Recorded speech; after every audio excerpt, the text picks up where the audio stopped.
Good evening children, welcome to Yupp Master. So, welcome to the NTSE program and let me introduce myself. I am Dr. Sripad Rao, your chemistry teacher. NTSE examination is conducted based on your the knowledge that you are going to learn in class 9th and class 10th, especially when you look at the chemistry. Chemistry is going to have 20 marks weightage in this NTSE examination, and the topics that are covered for the NTSE syllabus are class 9th chemistry topics as well as class 10th chemistry topics of state board. Okay. So, here we are going to we are happy to announce that we are going to start, we have started the NTSE program as well for class 10th people. So, class 10th people can access these NTSE videos as for a class the subjects like physics, chemistry, mathematics, math, social science, etc. Okay. So, you can just download the app if you are still not downloading, okay, and you can also inform your friends as well as well-wishers to get the app, and they can enjoy the classes for NTSE program as well along with the foundation program. So, at this point of time, since the topics that are covered in class 9th and class 10 if you take with respect to the chemistry as a subject, we are going to have a broad discussion about the topics. Okay. So, actually what we thought is today, as I thought we are going to have some general discussion with respect to the starting topics that are the atoms as well as the molecules.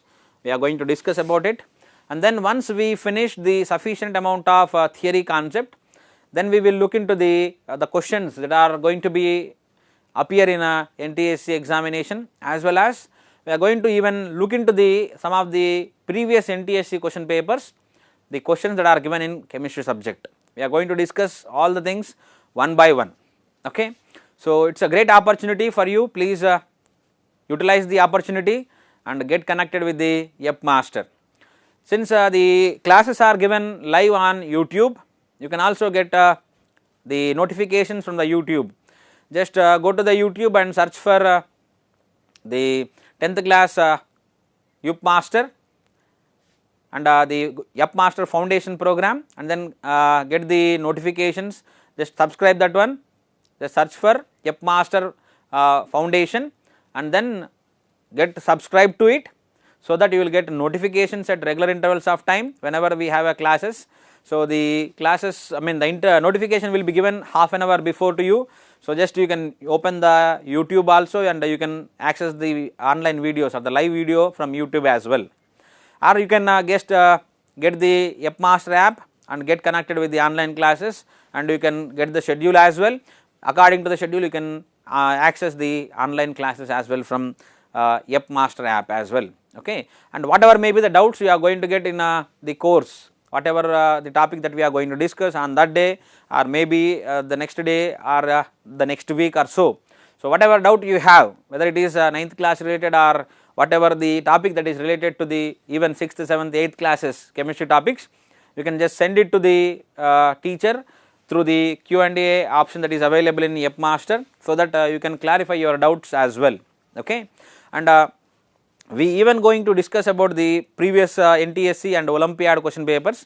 So, you can have a n number of questions, you can come across n number of questions, how the questions are given and how you have to handle the questions and how we are going to solve it. All these things are going to be help you a lot in getting the NTSE clear examination clear. Okay. So, that so today let us start the topic atoms and molecule, and let us have the discussion of atoms and molecule, what the initially scientists have thought or the philosophers has thought it, and then how the modern day chemistry has developed, how many years it took for the development of the modern chemistry, and how we are going to look into the chemistry in the modern theory, and how we are applying these concepts in solving so many problems that we are encountering in order to get the happier and healthier life. Okay. Right. Let us look at the atoms and molecule. What is an atom is exactly, and what is a molecule is. So, this question has created so much interest in people long back as well. Even the ancient Indian and Greek philosophers, they always have wondered about the unknown and unseen form of matter. So, generally what is matter? The modern day we generally define the matter as anything which has a mass and which can occupy space is defined as a matter. Okay. So, matter, for example, if I take this one, this is a matter because it has going to occupy some space and it has mass, it has weight. This pencil can also weigh some weight and it going to occupy some space if I throw it on the ground. So, anything which has mass and which is going to occupy some space is taken as matter in the modern terminology. Okay. So, in the ancient time, the Indian and Greek philosophers were generally focused on this one. What is the matter, how the matter is made up of, the unknown and unseen form of matter they want to observe. Okay. So, the idea of divisibility of matter was considered by the Indian philosophers around 500 BC. Okay. Actually, generally we say that whatever the textbooks that are given, they are generally start focusing from the Greek philosophers, but before Greek philosophers at the same time where the Greek philosophers were given their ideas, Indian philosophers also worked on the matter and the divisibility of the matter, the unseen form of the matter. All these things were discussed by the Indian philosophers as well, and they have written in their concept that are given there. Okay. So, first Indian philosopher is Maharshi Kannad. So, Maharshi Kannad is actually postulated that if we go on cut the matter into pieces, if we go on divide the matter into pieces, actually according to Indian philosopher matter is padarth. Okay. So, when you cut the padarth, when you divide the padarth into smaller and smaller and smaller and pieces, so you are going to end up with the small piece. Okay. So, ultimately you are going to reach a stage where you cannot divide the padarth further, you cannot divide the matter further. Okay. Beyond that, which further division is not at all possible. So, he named that particular particle which cannot be divided further as Paramanu. So, according to Kannad, Maharshi Kannad, when you take the padarth and go on dividing it, okay, you are going to end up with an ultimate particle, that particle is taken as Paramanu. So, padarth is made up of Paramanu. This is what the Indian philosophers were given their ideologies. Okay. And not only the Kannad, even the Pakuda is also elaborated his doctrine and said that the particles normally exist in a combined form. Whatever the padarth that is given by the Kannad, he says that, the Pakuda says that the particles will not exist as such, but they are existing in the form of combinations. So, the combinations are possible, combined form of existence is possible for various forms of matter. So, what he says, matter is made up of the Paramanu only, but of course, the Paramanus will exist in the form of combined state, and the combined form is responsible for the various forms of matter. This is what the Indian philosophers were taught 500 BC. Okay. And at the same time, if you observe, the ancient philosophers also given the concept, especially the Democritus and Lysippus, they suggested that if we go on divide the matter, a stage will come when the particles obtained cannot be divided further. So, if you are going on dividing the matter into small and small and small pieces, for example, if I take this remote as a padarth or the matter, if I am go on cutting this one into small pieces, so I am going and dividing it into smaller and smaller and smaller and smaller particles, smaller particles, smaller particles. So, I can end at last one particle where that particle is further cannot be divided. So, here according to Democritus also, if you go on dividing the matter, a stage will come where the particle obtained cannot be divided further. So, further division of the particle is not possible. So, Democritus named that particle, indivisible particle, as atoms. According to atom, it is a Greek word. Okay. Atomos means indivisible, which cannot be divided further is the meaning. Okay. So, meaning of atom is indivisible according to Greek literature. So, Democritus has given the name atoms. So, of course, we are using the same atom name in our curriculum as well, right. So, of course, if you observe this one, the philosophers, whether it is an Indian philosopher or the Greek philosopher, whether it is the Kannada or the Democritus, who has given the concept of dividing the matter and ending up with a particle which is further cannot be divided. So, all these things were done in a philosophical fashion, and there is no experimental work done on it, no experimental work. Okay. So, no experimental work is done, so therefore, there is no validation that is possible. In science, whether it is chemistry, physics or botany or the zoology, whatever it may be. Okay. So, whenever we say something, whenever a scientist say a concept, he has to prove it. The proving of or the showing of that particular concept should be through the experiments. So, we have to give the concept in terms of experimental work. So, there must be some experiment carried out, and from that experiment you should get the concept and you should get that idea. So, that is not possible, or that is not done by these philosophers. So, they have given in a philosophical fashion. If you go on dividing it, you are going to end up with this one. That is what the statement they have given, but they have not shown that the particle will come after dividing it into smaller and smaller portions. Okay. And there is no experimental work at that particular time, and there is no validation from the experimental work as well, and these ideas could not done, I mean they cannot rest, cannot be stand there because of no experimental evidence. So, science always require experimental evidence. When we have an experimental evidence, then only the concept will live there for years together. If anybody proves it is wrong through other experiment, then automatically the statement will go. Okay. So, here because of the philosophical consideration that are given and there is no experimental evidence, the validations could not be done. I mean, of course, they could not stand for so many years. And of course, when 18th century started, in 18th century, now the scientists will have the laboratory set up and the equipments available. So, they started doing their experiments. Through the experiment, they started showing that matter, when you go on cutting it into small pieces, you are going to end up with an ultimate particle, that is what is called as atom. Okay. So, these concepts were given by the modern day scientists, and of course, the sophisticated instruments what we have today are not available to the scientists who worked on 18th century.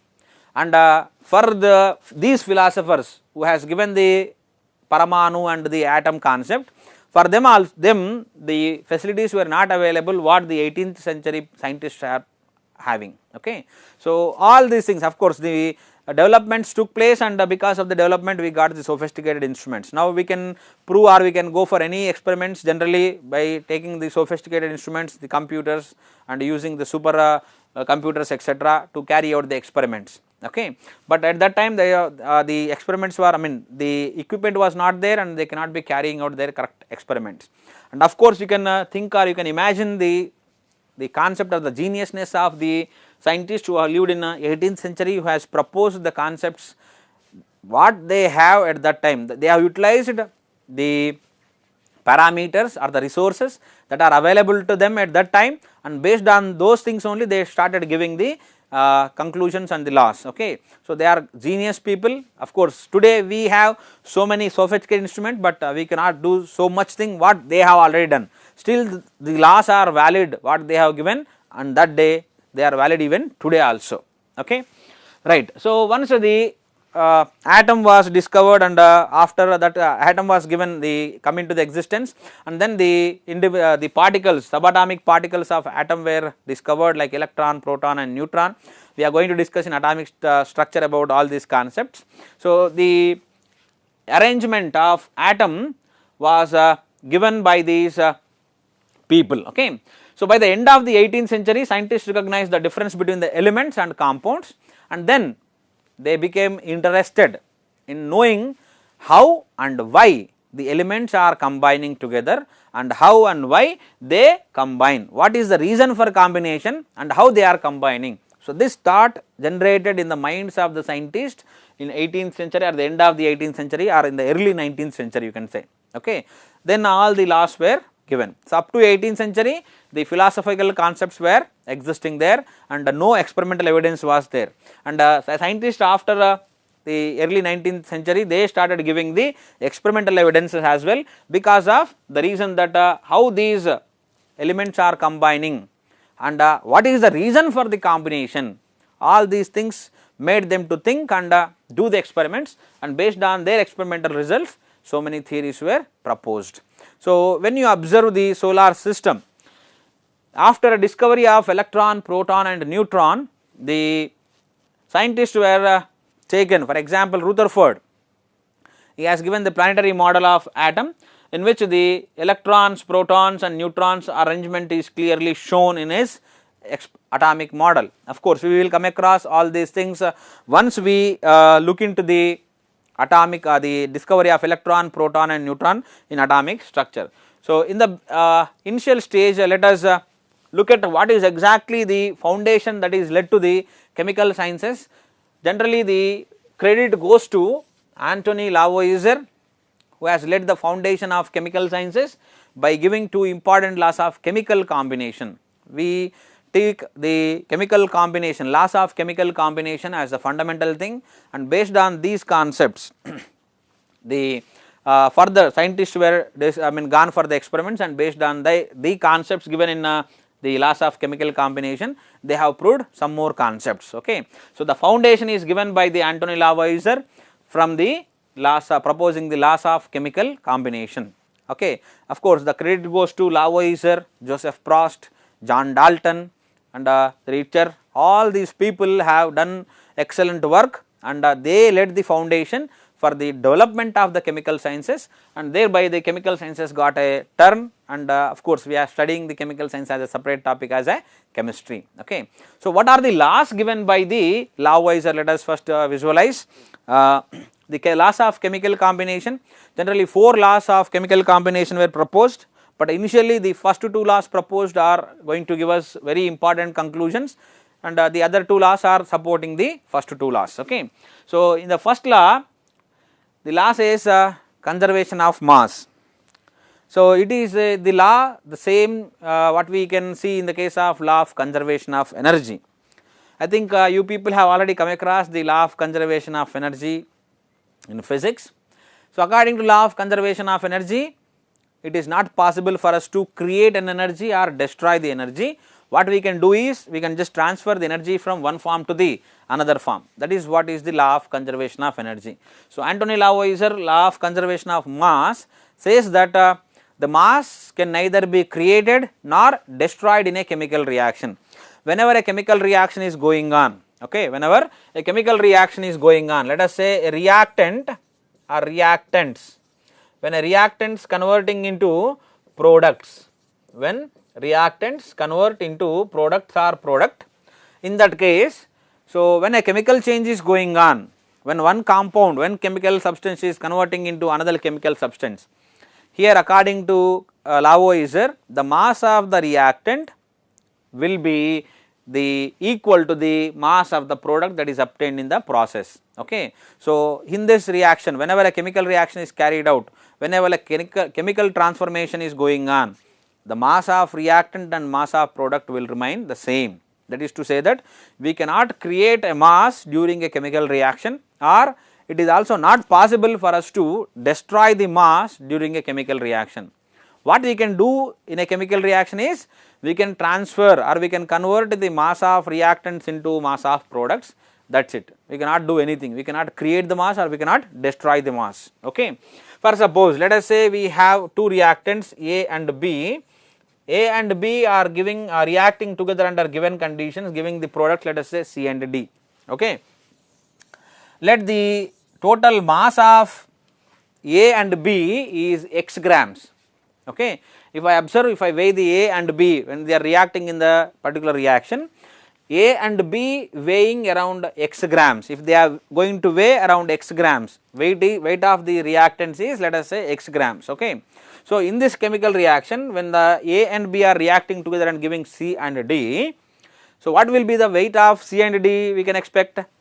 The C and D weight should also be x grams only. That is to say that the mass of reactants and mass of product is always same.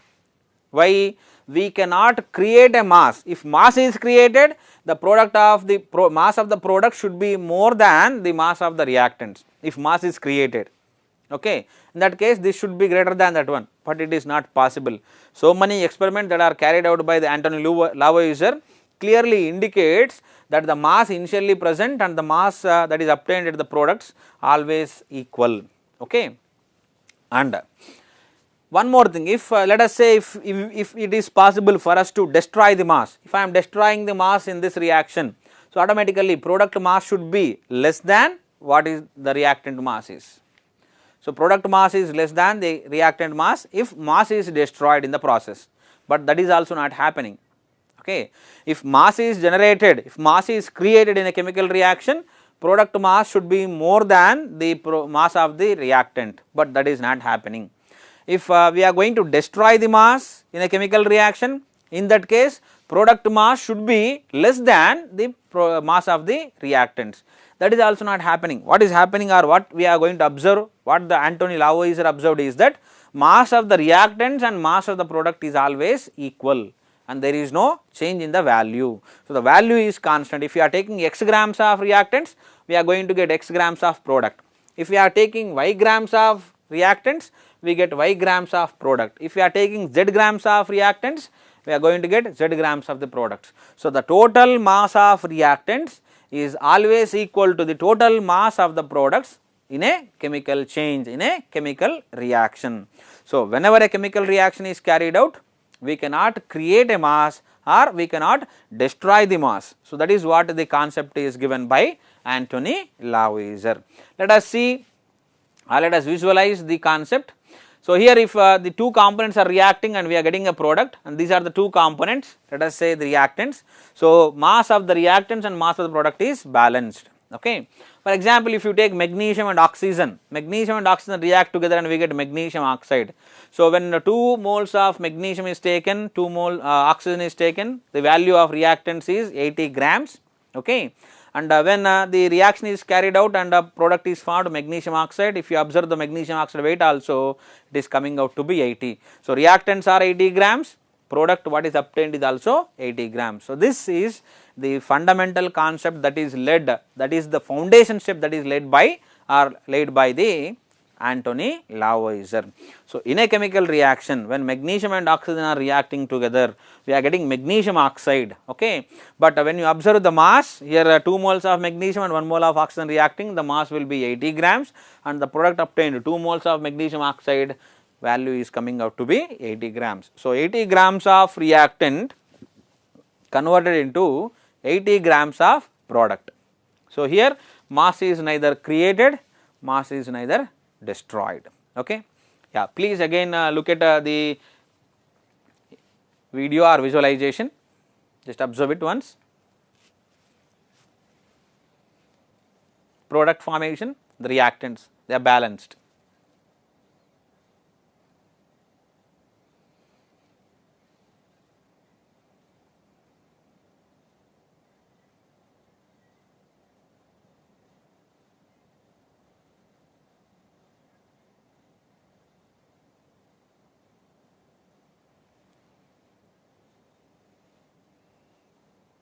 The best example is given, magnesium reacting with oxygen giving magnesium oxide. So, the mass of magnesium and oxygen combinedly is 80 grams. Magnesium oxide is also found to be 80 grams. So, 80 grams of reactant converting into 80 grams of product. Okay. So, whatever may be the reaction that we are going to see, according to the law of conservation of mass, the mass is going to be the same in terms of reactant mass and product mass. Okay. Right. Let us see one concept that is given in the syllabus. So, we have 2 sets of chemicals X and Y. So, X has copper sulphate, Y is having sodium carbonate. Copper sulphate value is 1.25 grams taken, sodium carbonate also taken as 1.43 grams. Okay. This is first set. In the second set we have barium chloride 1.22 grams and sodium sulphate 1.53 grams.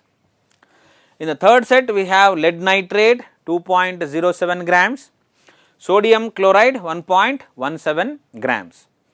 So, let us take the let us carry out the experiment and let us validate what the Anthony Lavoisier has given in his law. Okay. So, let us take a conical flask and In this before we go for the carrying out the reaction, the components that are mentioned in set A x as well as set y you have to see. So, make a solution of x as well as make a solution of y. So, solution of x and y are made in water. Okay. So, prepare the solutions of x and y and take y in a conical flask, x in the ignition tube. Okay. And close the conical flask after inserting the ignition tube, and here the conical flask is closed with a cork. Cork in the sense, what we want to do, we want to see that the weight of this particular vessel before the experiment and after the experiment, whether they are same or not. So, the weight has to be calculated. So, in that case I do not want any of the content of this particular reaction to go out. Okay. So, for that purpose we are closing the conical flask with a cork. It is a wooden material made. So, it is completely closing the cork. So, nothing can escape from the reaction vessel. Okay. And a thread is used in suspending the ignition tube into the conical flask. Okay. So, the steps to be followed for carrying out this one is, first you have to prepare separately the 5% solution of any pair, any one pair you can take. What the 3 pairs are mentioned, any one pair of the substance listed under x and y, and that to prepare in 10 ml of water. Okay, 10 ml of water you just prepare, and then take a little amount of the solution y and in a conical flask and a solution of x in an ignition tube, and then what you have to do, go for weighing hang the ignition tube in the conical flask carefully. So, you should be taking care so that the contents cannot mix. Okay. If they are going to mix, of course automatically reaction takes place. So, before reaction I have to measure the weight of the conical flask, I have to take these components into consideration. So, for that purpose we carefully hang the ignition tube into the conical flask so that the solutions will not mix with one another. Okay. Right. And then what you have to do, put the cork in the flask so that nothing will escape to from the reaction vessel, and then weigh the flask with its contents carefully. So, first weigh the total conical flask weight on a balance before the experiment. Okay. That too should be very careful that the solution should not mix with one another. So, that you have to take care and then weigh the flask before the experiment. Okay. Now, tilt and swirl the flask so that the solutions x and y get mixed with one another. So, take this conical flask and tilt it. So, automatically the solution present in it will go into the solution y. So, the solution y, x and y start reacting with one another, because all the components which are mentioned in x and y are ionic compounds. So, ionic reactions will take place very fastly without any time delay. So, now tilt the flask and swirl the flask so that the reactions, the 2 solutions will mix with one another, they get mixed with one another and reaction can be carried out. Okay. So, once the total mixing is over, then weigh the flask again after the reaction. So, what kind of information you are going to get from this experiment? So, when you observe this one, that what happened to the reaction flask? What happened to the reaction flask? The reaction, 2 solutions in the reaction flasks are mixing with one another. Do you think that a chemical reaction has taken place? Yes, chemical reaction takes place because the components mentioned in x and y are ionic compounds, and ionic reactions are fast in terms of water media. So, water we are using as a solvent. So, water media the reactions will take place. Yes, reactions are taking place. Okay. What happens in the reaction flask? Reaction is going on. So, chemical reaction is taking place.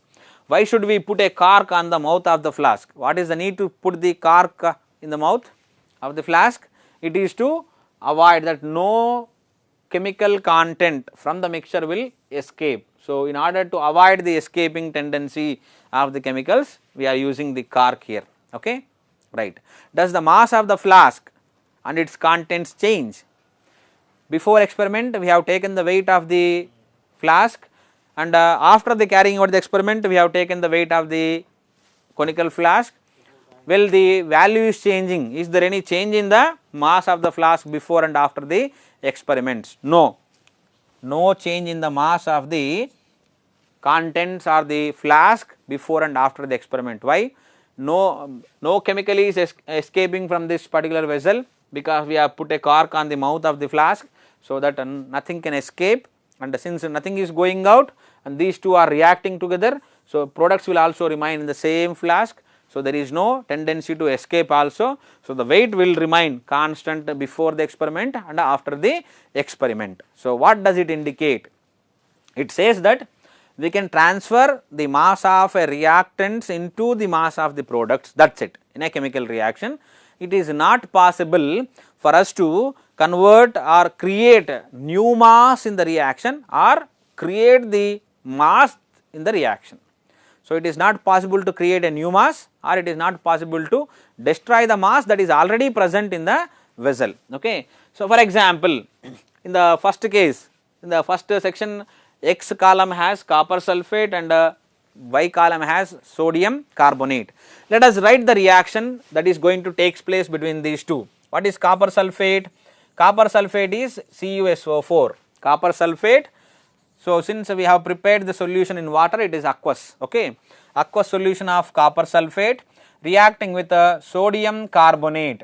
Sodium carbonate is Na2CO3, Na2CO3. Na2CO3 is also prepared in water. So, it is going to give us the product. What is the product that we are going to obtain here? So, the copper sulphate is an ionic compound. Within the water, copper ion and sulphate ion will exist. Sodium carbonate is an ionic compound, sodium ion and carbonate ion will come into the solution. So, as soon as sodium and sulphate ions come with one another, they react with one another, and what we are going to get is Na2SO4, aqueous solution, okay, and we are going to get copper carbonate. So, here we are going to get copper carbonate and the sodium sulphate. Generally, sodium sulphate, if the solubility exceeds, then automatically some of the sodium sulphate will get precipitate in the reaction and it will settle at the bottom, and if the water content is more, in that case it will be as in the form of a solution, right. So, here if we observe, what is the weight that is taken for copper sulphate? Copper sulphate weight is 1.25 grams, okay, and sodium carbonate is 1.43 grams. So, if we are taking the weights of these two, so the total weight of reactants is 2.68 grams, 2.68 grams. So, if you observe the weights of sodium sulphate as well as the copper carbonate, of course, how to get the weights of copper sodium sulphate and copper carbonate here? So, the values can be obtained by heating the solution. So, when you heat it, what happens? The water that is present will escape from the reaction vessel. So, ultimately we are going to get the values of these two. So, the value of these two will also be 2.68 grams only. So, when you observe or when you carry out the reaction between these two, so the products that are formed also going to weigh 2.68 grams once you remove the water, okay. So, here the values are given before adding the water, okay. So, when solutions are prepared, of course, why, what is the need to add water? Why can't we directly mix the solid copper sulphate and solid sodium carbonate with another and make them to react together? They will not react. Why? In solid form, the ions are not free. When you take in water, automatically what happens? Because of the solubility, the copper and sulphate will convert, copper sulphate will going to give us or dissociate into copper ion and sulphate ion. Similarly, the sodium carbonate will give us sodium ion and carbonate ion. So, the carbonate ion formation, sodium ion formation, sulphate ion formation, copper ion formation takes place only in a medium, that is solvent, that too the universal solvent water, okay. So, these ions, when they come in contact with one another, automatically the reaction takes place between these ions. So, the ions will react only in a medium. So, the reaction is possible in a medium. So, here what we have to observe, the total mass of the reactants if you take, and after carrying out the experiment, try to remove the water by heating the conical flask and then check the values of the sodium sulphate as well as copper carbonate obtained. The value or the mass will remain as 2.68 grams only. So, here we are converting the mass of reactants into the mass of the products. We are not creating a new mass, or we are not destroying the mass already existing. Okay. So, this is going to give us a evidence for the Anthony Lavoisier's concept, the law of conservation of mass.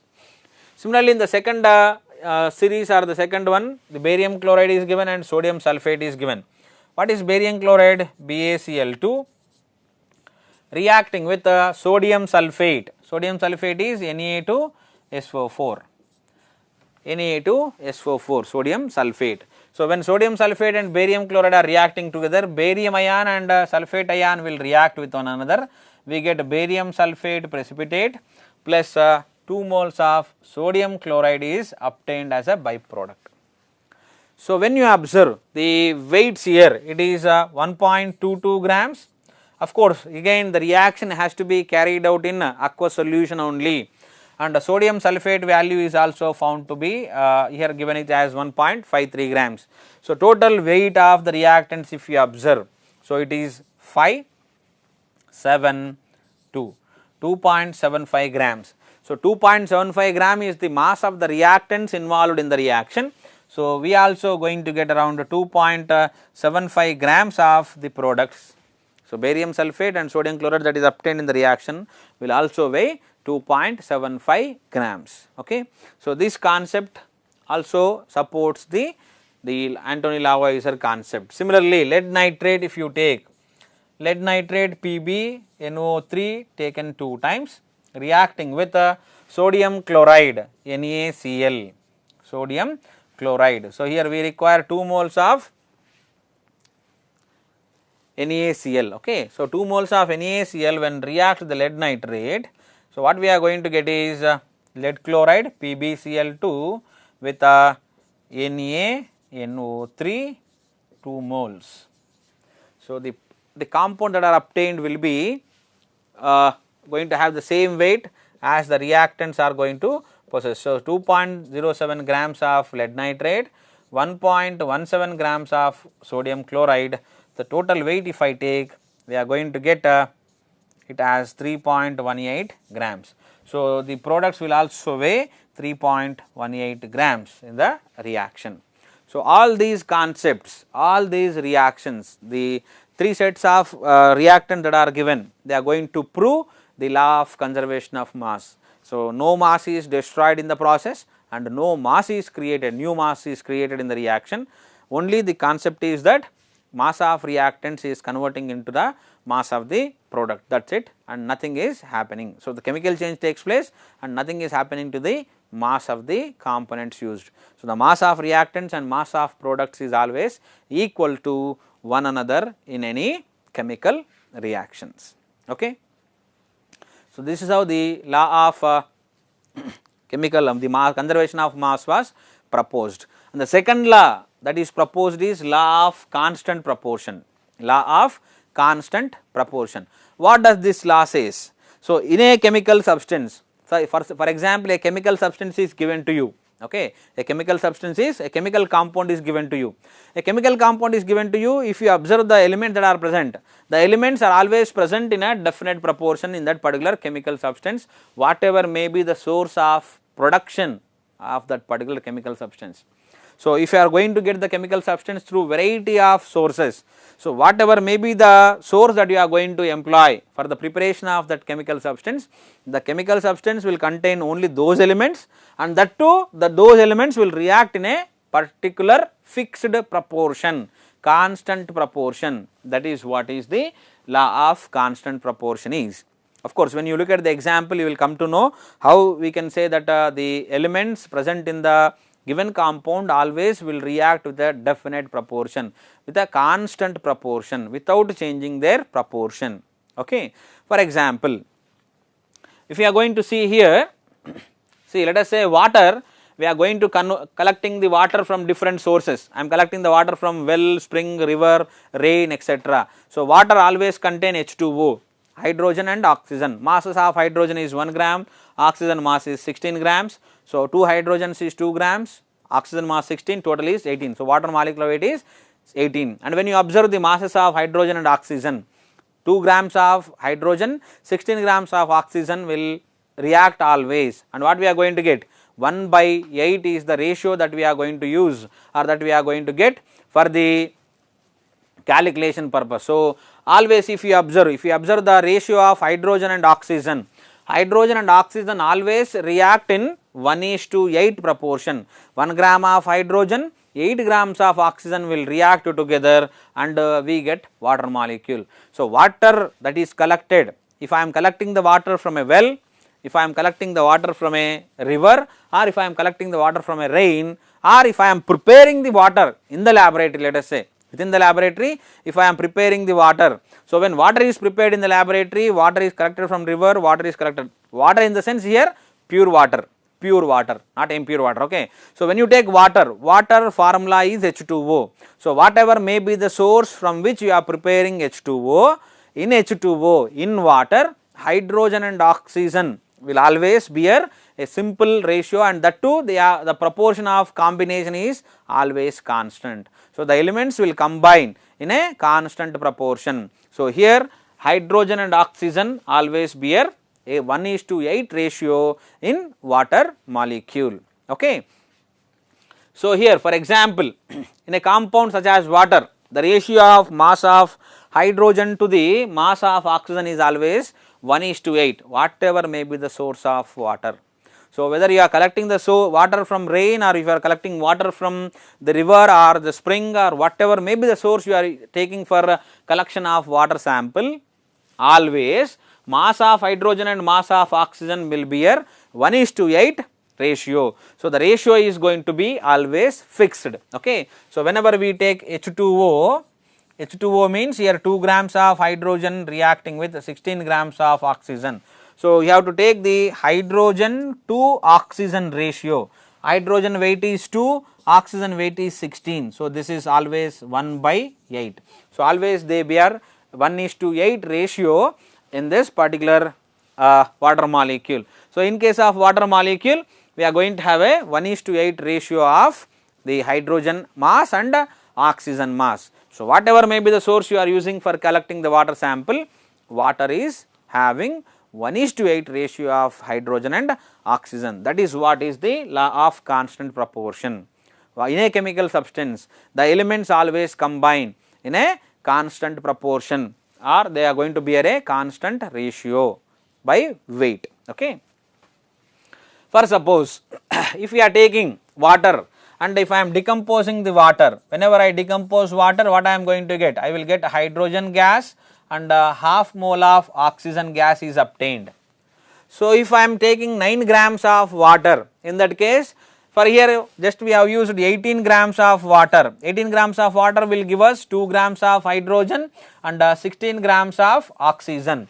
If I am taking only 9 grams of water molecule, in that case I will get 1 gram of hydrogen, 8 grams of oxygen. So, in that way also we can observe that whenever we have 9 grams of water means in that 1 gram is hydrogen, 8 grams is oxygen, because in case of water the hydrogen and oxygen ratio is 1:8. So, this can be easily observed for one more example, that in case of ammonia, we know ammonia NH3, nitrogen and hydrogen, their combination, or if I take the hydrogen to nitrogen ratio.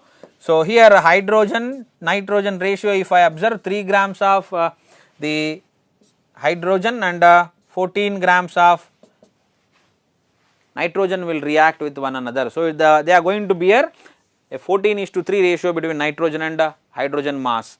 So, always whenever you prepare ammonia in the laboratory or in any other chemical source or in any other process, nitrogen and hydrogen weight is always 14:3. So, all these examples are giving us that they are going to support the law of constant proportion. I think you have enjoyed the class today, and let us see some more concepts of the atomic structure or atoms and molecules in the next class. Until then, have a nice time. Thank you.